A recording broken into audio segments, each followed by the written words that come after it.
Well, hello, Spooky and Fluffy Muffin. What y'all up to today on this wonderful, beautiful day we got? It's September the 9th, 2025. It's been a great day.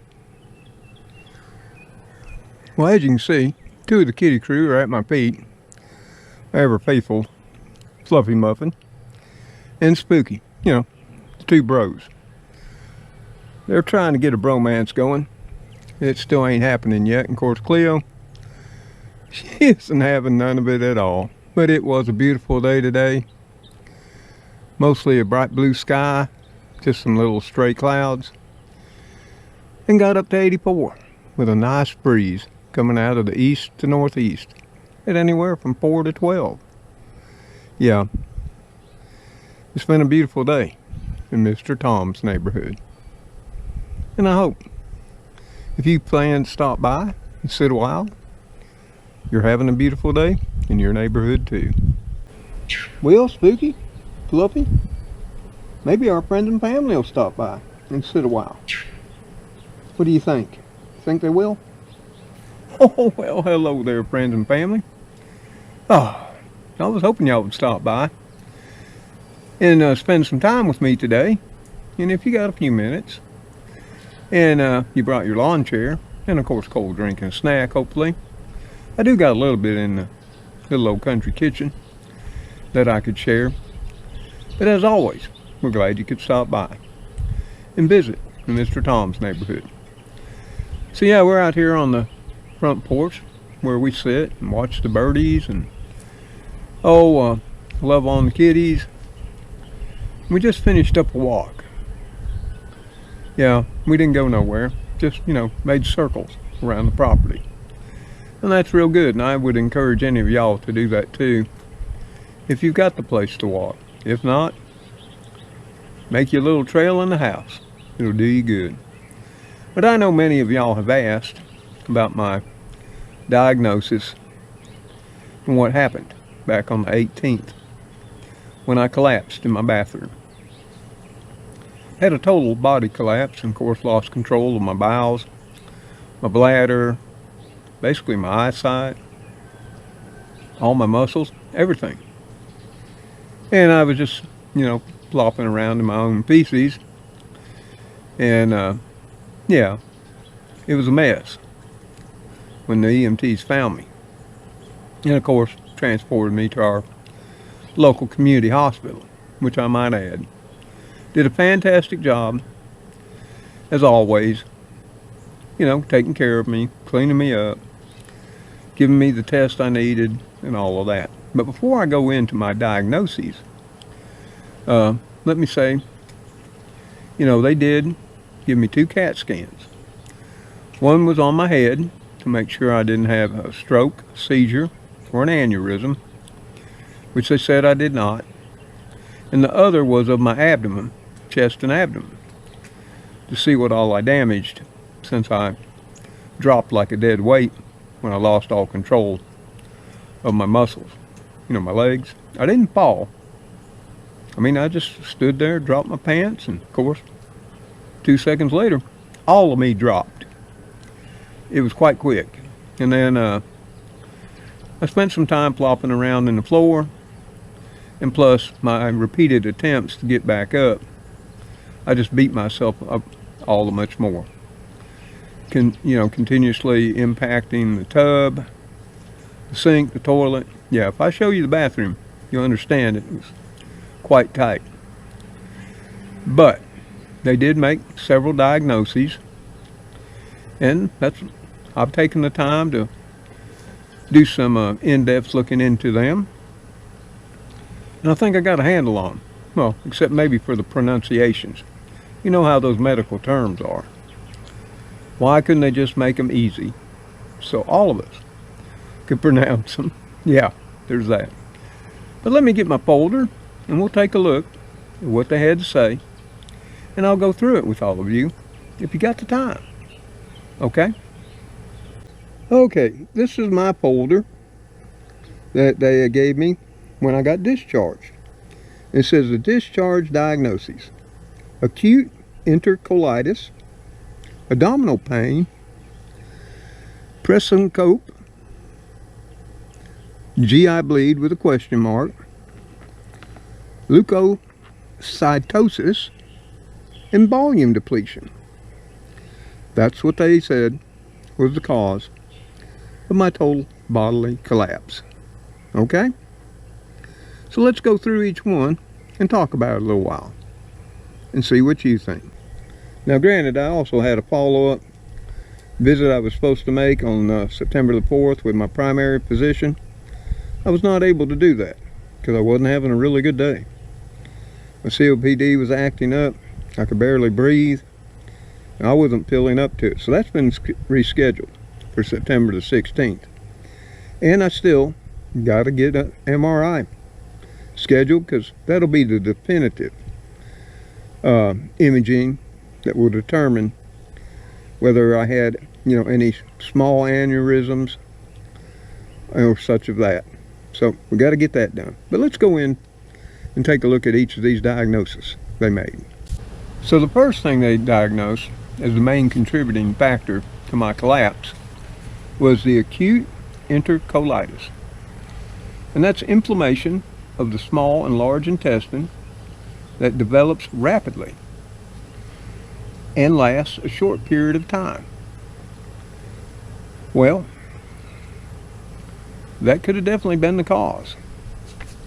But now the causes of such are bacterial infection, such as Salmonella, E. coli, viral infections such as rotavirus and norovirus. And then there's parasitic infections like Giardia, Cryptosporidium. Yeah. So let's talk about all that for a minute. Now, they put me on antibiotics from the get-go as soon as I got in the ER. They put me on a saline drip and antibiotics.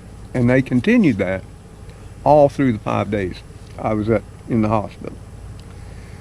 Now, as far as I know, they didn't find any Salmonella or E. coli or any viral infections. Because if they did, they didn't tell me about it. And there were no parasitic infections found. And how do I know all this? Well, Dr. Bianchi, my gastrointestinal doctor, which has worked on me before. I mean, back when I was, I think 42, I had to have a colonoscopy because I had a major hernia. Pretty much all my insides almost came out on the factory floor that I was working at the time. And that was done as a, check to make sure everything was put back the way it should have been. And at that time they found 2 polyps, removed it, said I was fine. So he'd already been inside me with the cameras back when I was 42. Of course, now I'm 69.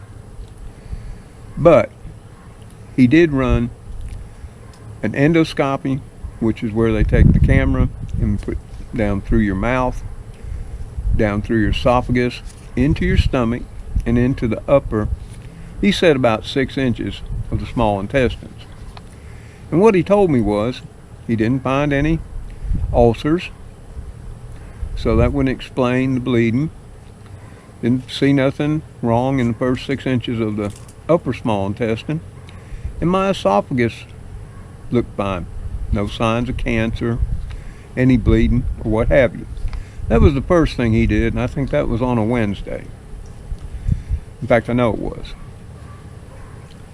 And then on Thursday, he did a colonoscopy. That's where they go up the other end. And they check your colon.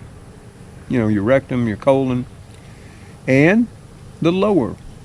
Like he says, he can get up about 6 inches or a little bit more up into the lower intestine. And the only thing he found was 2 small polyps. He said very small. So that wasn't too bad. For what? I was 42 when I had the first one. Now I'm 69. So that wasn't too bad for 27 years, right? Now he did say I did have some small, very small pockets. but no tears. So all in all, I didn't think that was too bad. And I'm going to tell you what, you might want to consider having both of those particular procedures done. I know I hated this happen to me, and it was quite alarming, and there's still some uncertainty, but at least I know I don't have colorectal cancer, I don't have stomach cancer, I don't have ulcers, I don't have esophageal cancer. Hey, all that was good news. But there's nothing that showed up on those two procedures that would confirm any inflammation. Maybe it had gone down by the time he did them. And the other great news was didn't see no parasitic infestations. You know, like the Giardia, or that there Cryptosporidium, or a tapeworm. And I was curious about all that. So that was all good news, but it still doesn't explain what happened to me. And then, of course, the acute abdominal pain, that was from me when I went down. I slammed, you have to pardon me, Spooky's having a great time playing with my shoe in my pants. You having a good time, Spooky? You want Papa to show you some love? He's just wearing himself out. Yeah.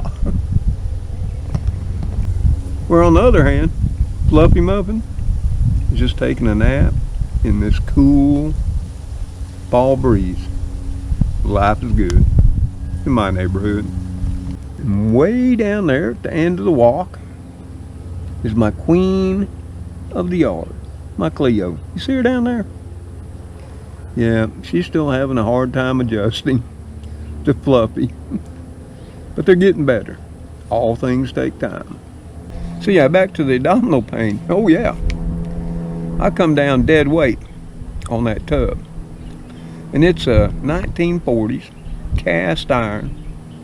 Oh, it's got no give. It's not one of those fiberglass ones. And I slammed right down on it, on my left abdomen and left rib cage. And to make it worse, as I struggled to get up several times, I'd get almost back up and I'd fall right back down. So I beat myself up pretty good. Yes, I did. And then, you know, last thing I did was somehow fall by trying to get back up and wound up upside down in the tub. I've got some graphic pictures that only my family has seen. Yeah, they ain't pretty. And they're definitely not something I'll ever put on YouTube. So none of the tests that I had explain it. You know, and they did chest x-rays, several of them from my left side, my front. Nothing was broken, but they said, you know, I had bruised ribs and deep tissue bruising. Oh yeah, which I'm still feeling that somewhat. But with every day, it gets a little better. And no, they didn't give me no pain pills.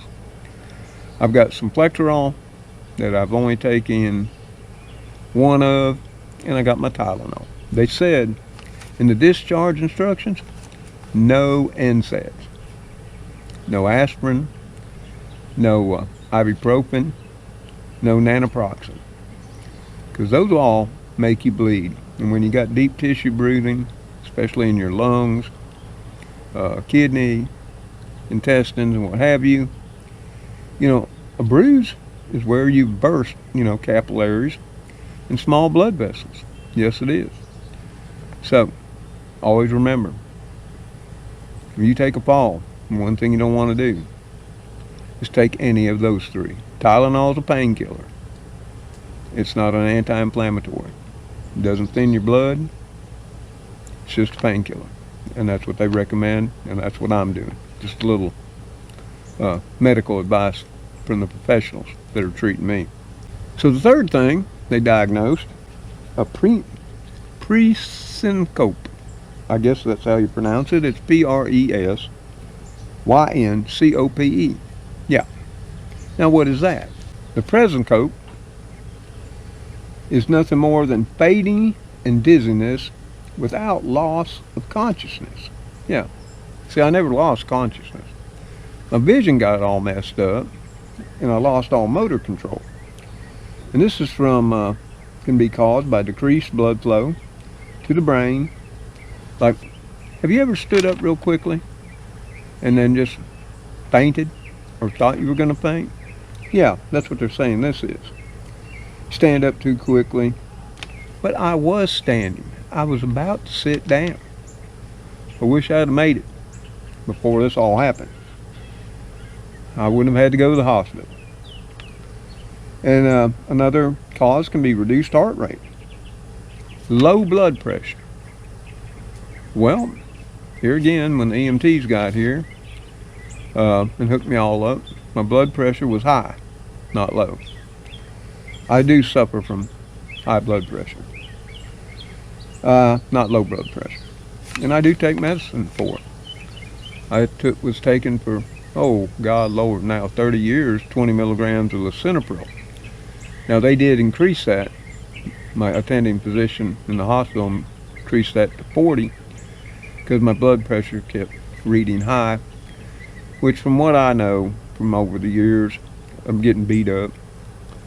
And for different reasons, your blood pressure will elevate when your body's under stress. And Lord knows, mine was under stress. And still is, somewhat. So yeah, certain medications can do it. And that. So, yeah, it's basically fainting and dizziness, low blood pressure. And something else I looked into, since I do suffer from COPD and emphysema, mild to moderate, low oxygen levels.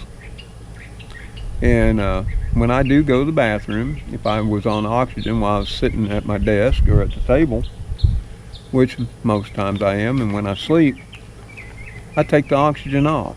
So that could have been a contributing factor, but it's never bothered me before. But you also get dizziness, nausea, weakness, blurred vision, sweating, and tunnel vision. Now I was having vision problems. It was like my eyes were really light sensitive. You know, you could see really bright areas where you couldn't see anything, and then there were like little black patches. And blurred vision too. I wear glasses because I am, I think it's farsighted. I can see real good in the distance, but I can't see real good up close. I always get it confused, nearsighted, farsighted. Anyway, I wear glasses for that reason.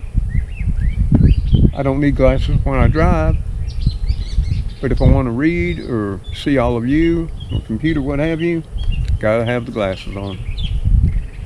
And then there was one they brought up. Now the EMT's the one that started this when they got there, and of course seen me in the shape I was in, all covered in you know what, and smelt me. They immediately started talking about it was a GI bleed, and that's been ruled out, you know, by the endoscopy and the colonoscopy. So that was ruled out too, and that was passed on from the EMTs to the ER doctor. So the whole GI bleed question mark, like it shows on my discharge papers, in my mind, where was it coming from? And they couldn't find no bleed. So that one's gone. But I mean, some of the causes for GI bleed are called ulcers. They check for them. Enlarged blood vessels in the esophagus or the stomach. None of that showed up. So you see what I mean? Couldn't have been GI bleed. But back to the GI bleed for just a minute. I mean, there can be abnormal blood vessels in the intestines. That was ruled out. Polyps. Yep, I had a couple of very small polyps. And that, of course, tumors. Didn't have any of them. And here again it gets back to medications, and that's taking NSAIDs, which are aspirin, naproxen, and ibuprofen. Yeah, they thin your blood, and they can make you bleed. And then the fourth one was leukocytosis. Yeah, and I looked all that one up. Causes are infections, inflammation, high white blood cells, and that's from chemotherapy, radiation therapy, severe infection, bone marrow disorder. Yeah. Now, as far as the infections, I think that we got that covered. The inflammation, as far as Dr. Bianchi said, he couldn't see a thing wrong in my either small, large, intestines, esophagus, or stomach. And of course, we all know I finished up late last year my radiation hormone therapy for my prostate cancer. And ever since then, I have had difficulties with constipation, which I now have a prescribed medicine to take care of that, and it's working fine. Yeah, getting old ain't for sissies or the weak. And and then of course the last one they put on there with volume depletion. Well, yeah, everything came out. Now I wasn't nauseous, and I didn't throw up. But the other two ends, they emptied out. So that's pretty much where we're at.